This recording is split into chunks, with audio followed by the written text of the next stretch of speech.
আমার প্রশ্ন, আসসালামু আলাইকুম শাইখ ওয়ালাইকুম সালাতুল্লাহ। আমি যখন বিয়ে করেছিলাম তখন আমার চাচা, শ্বশুর এবং ইমাম এই দুইজন ব্যতীত আর কেউ উপস্থিত ছিল না আমার পক্ষ থেকে, এবং মেয়ের পক্ষ থেকে আর কোনো লোকজন ছিল না। আমার পক্ষ থেকে মানে পুরুষ ছেলে বলছেন, আপনার পক্ষ থেকে কেউ থাকার না থাক, আপনি একা থাকলেও বিয়ে করতে পারেন। ছেলের ক্ষেত্রে কোনো অলিরও প্রয়োজন নেই, হ্যাঁ, আর কোনো উপস্থিতির প্রয়োজন নেই, শুধু প্রয়োজন দুইজন সাক্ষীর অবশ্য প্রয়োজন রয়েছে। আপনি আপনার বিয়ে আপনি নিজে পড়িয়ে নিতে পারেন, নিজের বিয়ে নিজে পড়িয়ে নিতে পারেন।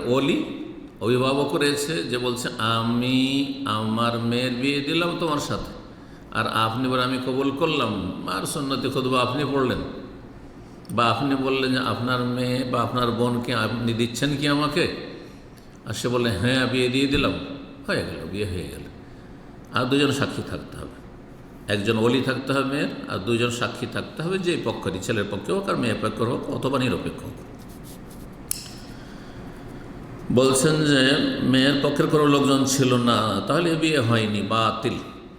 আর আমার বউয়ের বাবা, আমার শ্বশুর, তিনি জীবিত নেই, এখন জীবিত নেই, তখন ছিল কি না? তখন যদি না থেকে থাকে তো তার ভাই ছিল, তার চাচা ছিল, তার দাদা ছিল, যে নিকট আত্মীয়, সে ওলি হবে, পুরুষ মানুষ। আমার বিয়ে কি শুদ্ধ হয়েছে না? মোটে হয়নি, বিয়ে ফাসেদ, নষ্ট বিয়ে, সুতরাং বিয়ে নবায়ন করবেন। আল্লাহ হারাম থেকে রক্ষা করুন।